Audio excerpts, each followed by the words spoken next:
And I may, based on Morgan's, I was kind of trying to get a sense of this, but talk a little bit about working with prescribed burn associations. And I know there was some discussion of that this morning. I was on another call, so I may have missed some of that, and I hope I don't inappropriately duplicate this. But a couple things that I was going to think that we should talk about is getting just an understanding of prescribed burn associations and how they relate to what you're hoping to be doing soon. Many of you desire to get fire on the ground in your places. And then get a sense of the role of fire departments and fire suppression agencies. And then I kind of pointed at contingency plans a little bit. And I'll do some adjustments on that because I think this working with groups ahead of time. So the easier topic is prescribed burn associations. I really think that the prescribed burn association is a hugely important link in private lands burning to help the smaller burners who may or may not be able to afford contract services get things done.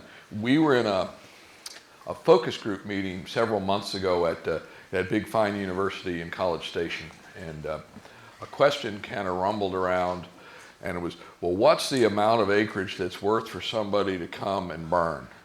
And contractors have a pretty good idea. I looked at Brian's website, and he has a flat fee for showing up, so there's a ratio there. And they came around the table to us at Texas Parks and Wildlife, and as we were blessed to assist people with technical guidance, we're not really providing a service, we're teaching them how to do that work. I said, if a landowner came to us and said, I want to burn an acre, while in the big picture, in that big vision that I think I have, 1 acre wouldn't be that big of a deal, but it's pretty darn significant to that landowner. It means a heck of a lot to that landowner.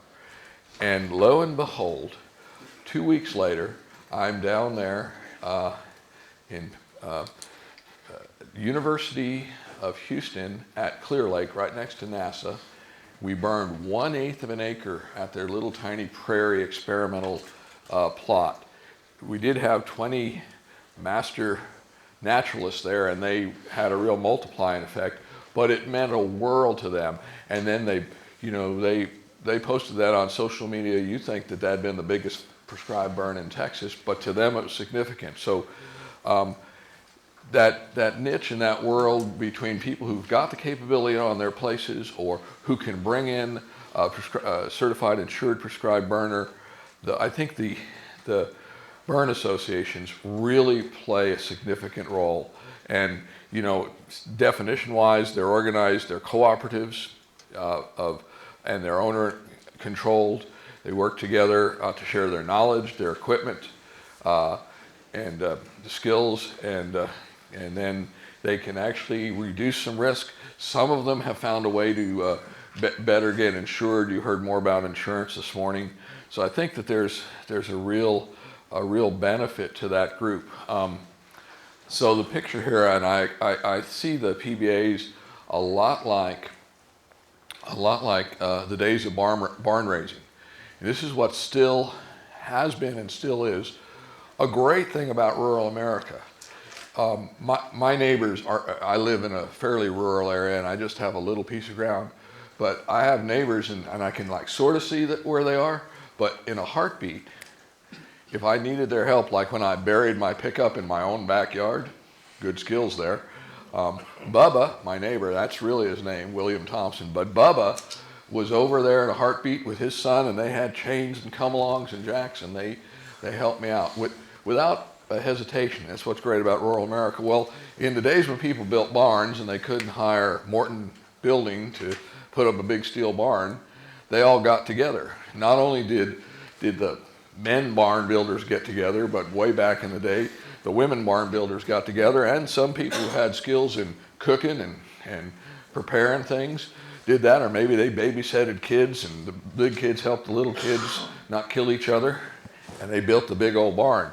And I see that prescribed burn association as very much like that. Most of us don't have quite enough crew to get everything done on the place, and the day of the burn, you probably need a few more people. So that prescribed burn association can bring to bear, that sort of thing. The other thing that they've done real well is they've gathered up some equipment. Not all of us really have 6 drip torches, but each of us has one. So if 6 of us show up, we've taken care of that sort of thing. And in the case of equipment, a lot of times they bring to bear some different equipment, because we're not using this stuff every day, so it may not make sense that we all have one. Somebody brought up communications equipment or radios. A lot of these associations have a little cache of radios. I think there is a handout. I saw it in there. We did a little research and we found some fairly inexpensive radios. You get them on Amazon.com. And I discovered this last year. My son said, our local fire department uses these little old radios. They're $28. I'm like, $28? You could break one of those and not feel too bad. I can promise you I've got some very expensive radios like that are thousands of dollars. You don't want to break those. So those are good things. Also, the handout also speaks about there are about 4 or 5 frequencies that are called MERS frequencies, and you're allowed to use them. You don't have to have a license. 2 of them Walmart uses. Why the richest company in the world needs their own is using free frequencies is beyond me. So if you're burning next to Walmart, you may not be able to use some of their frequencies or those frequencies. You might interfere with a cleanup on aisle 4. So moving along, the PBAs are a great way of neighbors helping neighbors. There's some reduction in cost. You're sharing risk because some more experienced folks are there to kind of help you through things, kind of they've done it before and that sort of thing. There's definitely community support and just good ability. Many areas they begin to get good conditions for burning. They've got their fire control lines or their fire breaks or fire guards in, and they're going to go, we're going to start with the Smith Ranch. We're going to start working west or make a big circle or something like that. And they spend a good week helping each other out and achieve an awful lot. I think they also develop some great friendships and camaraderie in that whole thing, getting fire on the ground. So that's one of the key factors I see in those PBAs, that sort of thing. There's a lot of resources. We have Texas Prescribed Burn Alliance here in Texas. They sort of channel information and energy. I believe that there's a paper. It was kind of a good little paper. I got a link, and you've got that in your book there that talks about that. AgriLife has some good information. And Oklahoma has done quite a bit with PBAs. They've got a little different structure. I think that if you read about it, it's just a little different liability structure, and it's helped them out a little bit. They may be able to carry some things, but they've done some good things. And I think a lot more good can be done with them. If you look at the model of what Texas Parks and Wildlife is doing and how we see the PBA as helpful, is that our biologists might assist a small landowner or a large landowner with their initial work. And I had one biologist, I've been out there burning with this family for 5 years. And I said, I think you've been out there burning about 3 years too many. We really need to wean those folks, get them either on their own or get them with a group of neighbors. And I made an effort in my first year of my job to get around to as many private land burns as I could. And as we finish the burn, one of the things we always do is we have an after-action review. We sit around and have a cold drink of water. Maybe we're even doing it. Some people are, chomping on that good chicken sandwich that they got. And we ask questions about how things went with the idea of how we would do better next time. But a question I bring up, or a common thread that I hear, if I don't bring the question up, is I'll hear this new landowner, or maybe his neighbor they invited, said, man, it took me a little while to get up the nerve to kind of want to do this, because I was a little nervous about it. And a few of you at lunchtime told me that there was a little nervousness in your family, and I think that's realistic. I would say a healthy respect is good, because that dragon, that fire, is not a perfect science, and it's not a perfect art, that sort of thing. But so I was nervous about this, but now I see it's within reach. I think I can do this. I can team up, and I'll say, do you think in a year or so, you can kick us loose, and do it yourself? And like one guy said, as long as my ranch manager doesn't quit, or or as long as my good neighbors come. So almost at the time, we were over in Coleman, that's not far from here, those guys were almost forming a very informal burn association. It may not have had all the incorporations, and there's a lot of steps to that. You can read about those. But they were saying, me and my neighbors, we get along because Bubba would come and pull me out of the mud if I needed him. So maybe Bubba would come and help. In fact, actually, Bubba and I want to burn his place together and work together on that. And so that's almost the concept of just neighbors helping neighbors. There are more formal things, and there may be some additional protections. So I would encourage you to unite with some of your neighbors, to partner up with your friends and neighbors. Some of these associations span multiple counties. Some of them even overlap in states because fire doesn't recognize any political boundaries. It's the great equalizer. It burn rich people's land and poor people's land, and doesn't care which football team you like or anything like that. So I think the PBAs are pretty darn useful.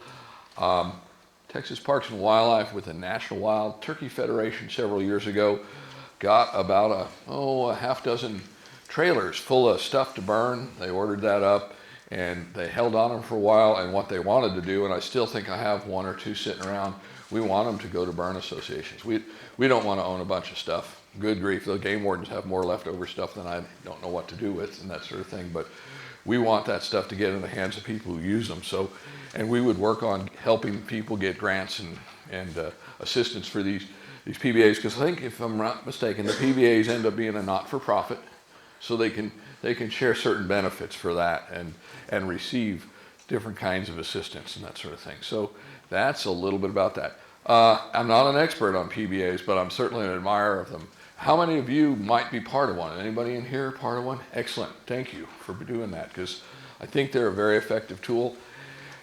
There's some challenges, and I was thinking, at lunchtime we were talking about it, and when I was at college, I did not take all those really good sociology and psychology classes. In fact, I probably teased about them people on that side of campus. Now I wish I'd paid a little more attention, because really, as we talk about rekindling the burn culture in Texas, if that's a fair word, I think now it's a matter of public attitude, and it's more a matter of sociology than just purely science. We have a lot of people that have some very, very different perceptions of burns. A lot of things are based on ignorance and misunderstanding. We'll go full circle back to University of Houston at Clear Lake. I didn't even know where the place was. Ends up that this nice little lady who ran the place wanted to burn, so she calls up the fire department there. It happens to be called the Pasadena Fire Department. It is still a volunteer fire department in that Houston Metroplex. And she says, well, I'd like to do this little burn. And the chief said, and I think I'm accurately quoting this, not just no ma'am, but hell no, not in my city. And she was shocked. Well, then she found out we could help, and we worked with their safety guy, and we presented a burn plan. And when the fire chief looked at this burn plan, he said, well, this looks a little more thought out. Maybe we can work this out. So we did do that, and it might have been overkill. We might have parked a great big silver fire truck down there and had a little bit more stuff just to keep everybody's mind at ease. But we changed, at least we think we changed the perception of one fire chief, that sort of thing. So that's kind of a good thing. So does anybody have a particular question about PBAs? Who's ready to go join one or form one up? A lot of challenges there, because sometimes people get tired. It's obviously not a paying proposition. People rust out and burn out, but I think there's some very positives from that. So I mentioned fire chiefs, and I think I saw at lunchtime, there are a few people who are, oh, you got a question way back there?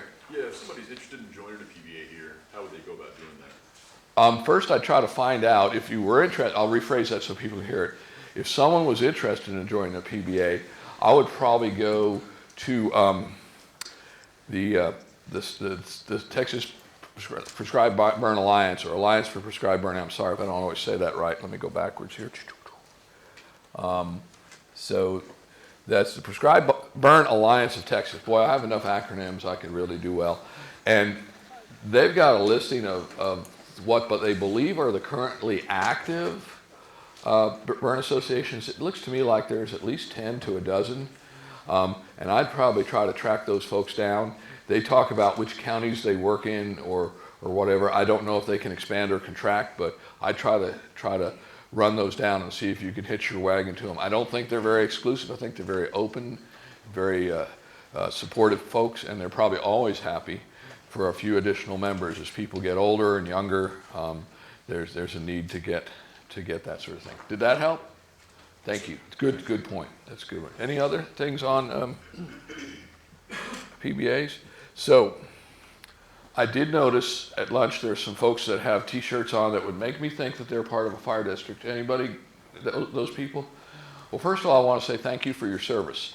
In my youth, I was involved with a rural fire district in my small community when I was a first an ag teacher.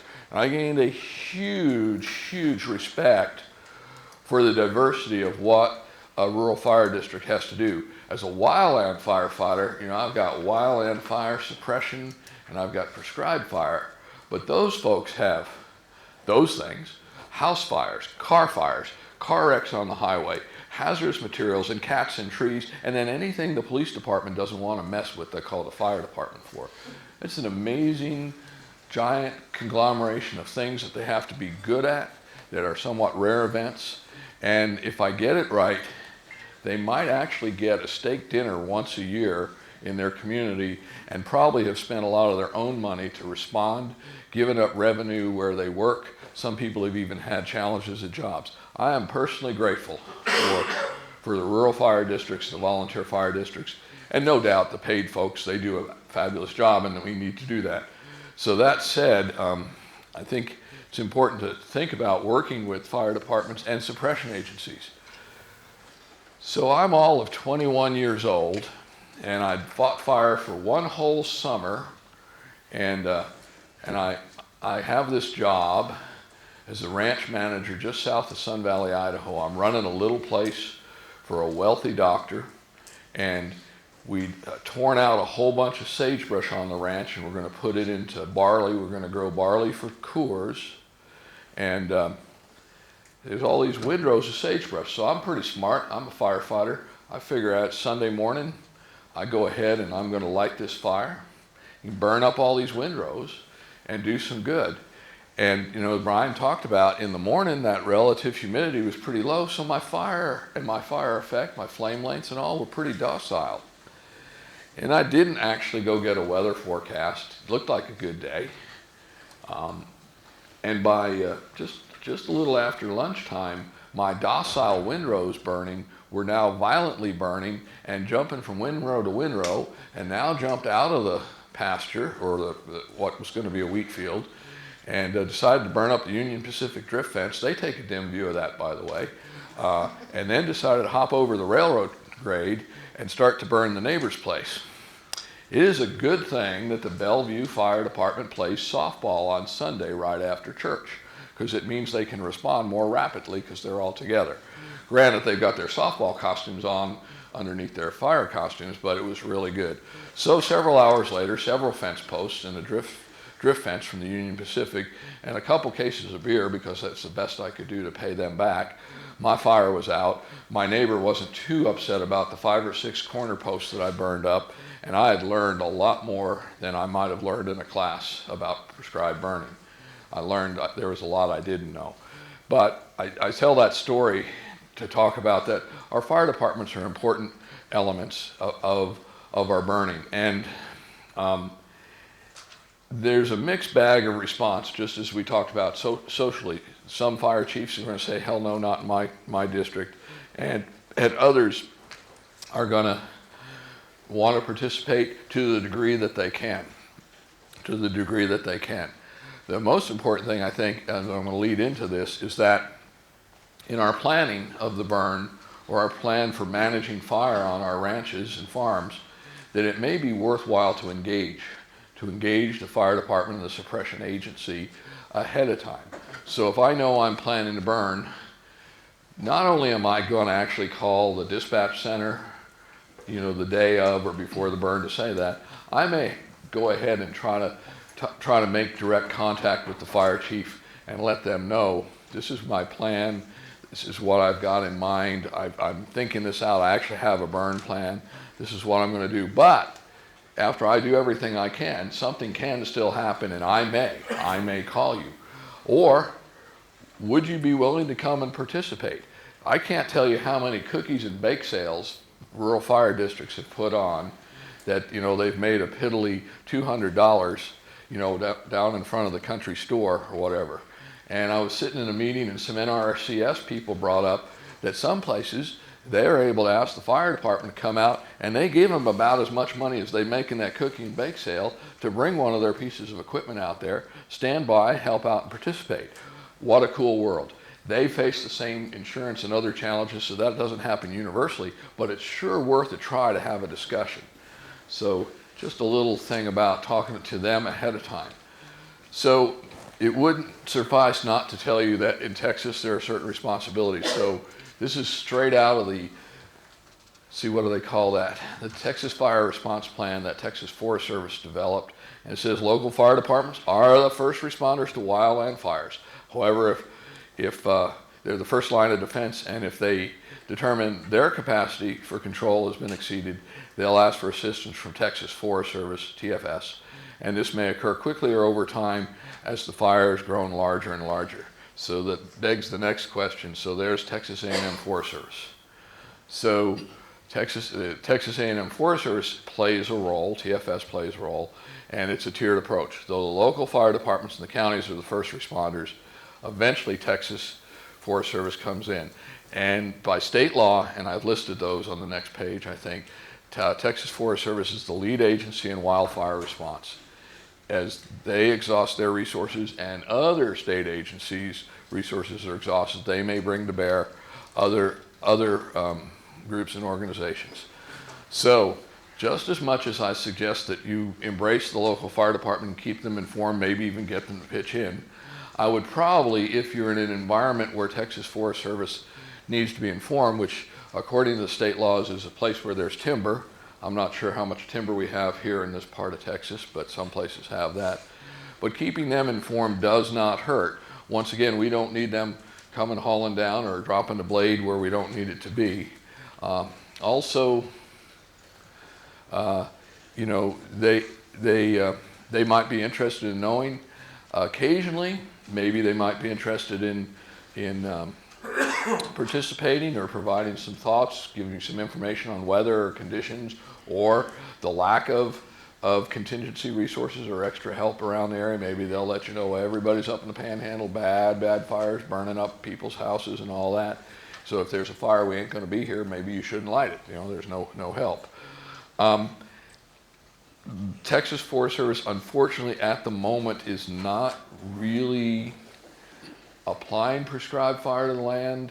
They are, however, providing pass-through dollars, federal funds, to assist for some landowners to get prescribed fire on the land. It is more focused on interface areas in East Texas that are proximal to some of the national forests and in specific watersheds. But it wouldn't hurt to ask what they're interested in doing or willing to do. There's some hints that they're getting interested in returning to prescribed fire, I think mainly because it's a very, very positive thing. They could wear a white hat by doing that. So some places they've actually started to get an interest. On a local level, some of their district and area foresters are somewhat supportive of that. So making sure that those departments know ahead of time if they could be incorporated into your burning, that wouldn't be bad. They were willing to have people participate. It could be considered a learning experience. There's a current piece of legislation that actually passed, which is really interesting, and I can't quote it verbatim, but what it says is that burning piles of vegetation will require the presence of a member of a volunteer fire department. This is going to be real interesting. Who's in a volunteer fire department? Okay, so you don't get paid most of the time to go out to a real fire. And it's Saturday afternoon, you're going to come over my house and sit and watch me burn. Is that the way you want to spend your Saturday? I better have a chicken dinner for you, right? Yeah. If it does, if the law has the effect to empower them and let their insurance allow them to be out there, that could be good. But it's a weird law, it's really mysterious to me, and I don't know how it's going to play out, that sort of thing. But it did pass the legislature, so that's a little bit different, that sort of thing. So,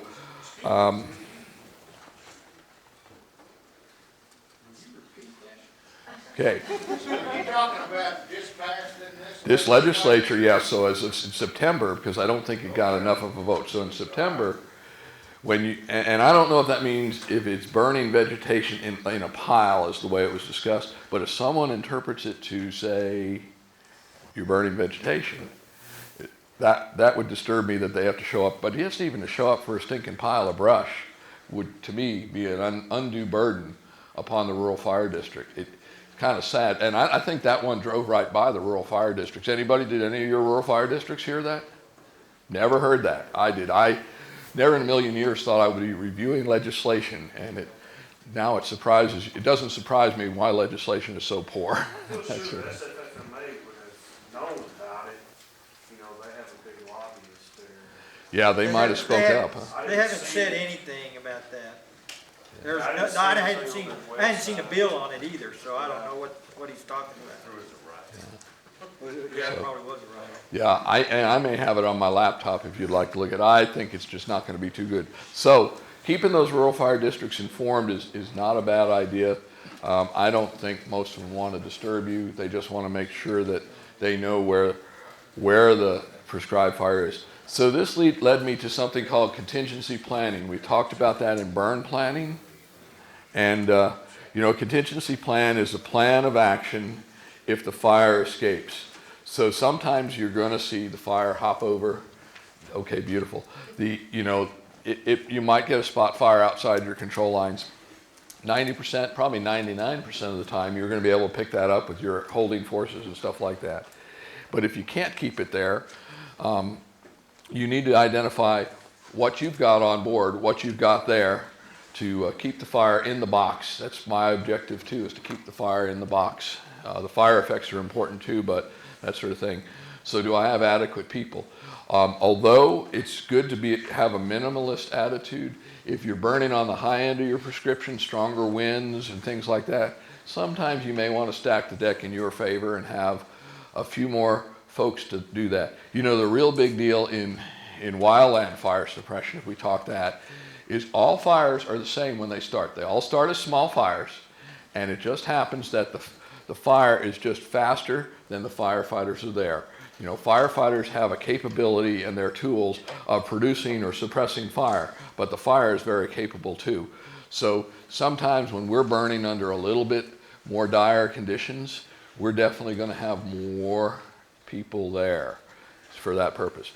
But if that fire exceeds your capability, the thing to be mindful of is to have a trigger point and to say, I cannot allow my fire to leave my property.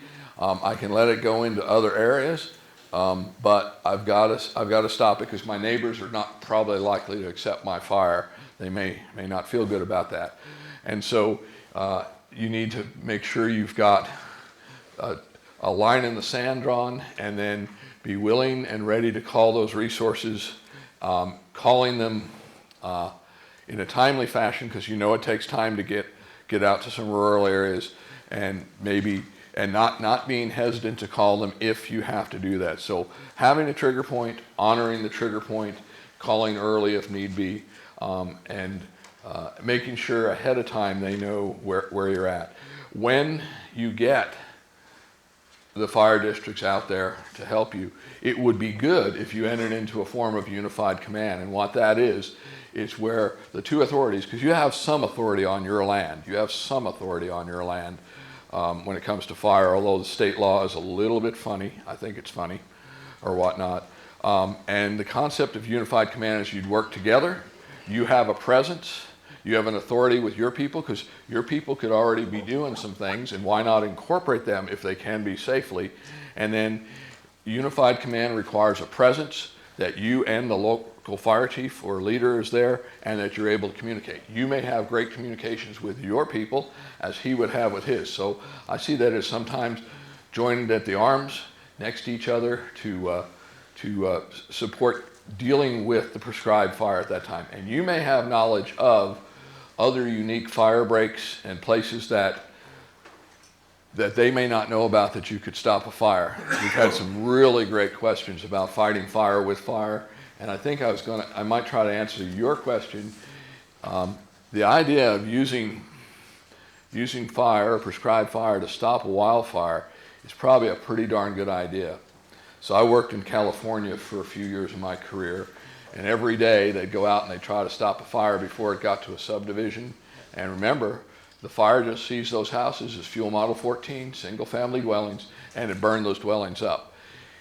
And it doesn't sound like a great idea, but actually doing a burnout in that subdivision and sending your controlled fire into that uncontrolled fire probably would be the better technique. But most fire leaders and fire chiefs are going to be very, very nervous about actually doing that, because the public's not going to accept that I'm burning out your backyard. They want us to stop the fire. As wildland firefighters, when we're in a defensive mode, when we're in this mode that we're standing by and we're going to make a stand, we're not playing offense. And no football team wins the game just simply playing defense. So little fire theory there, it's a tough call. There's some resources about the laws in the state of Texas. Educational Code 88 says what the responsibilities are. And then there's also some information about the National Incident Management Plan. Understanding how the incident command system works could help when you're integrating with a fire department. Questions on working with fire departments? Good. I hope you can embrace those folks. They bring a lot to the table, and I'm glad we've got a few people from rural fire districts here today.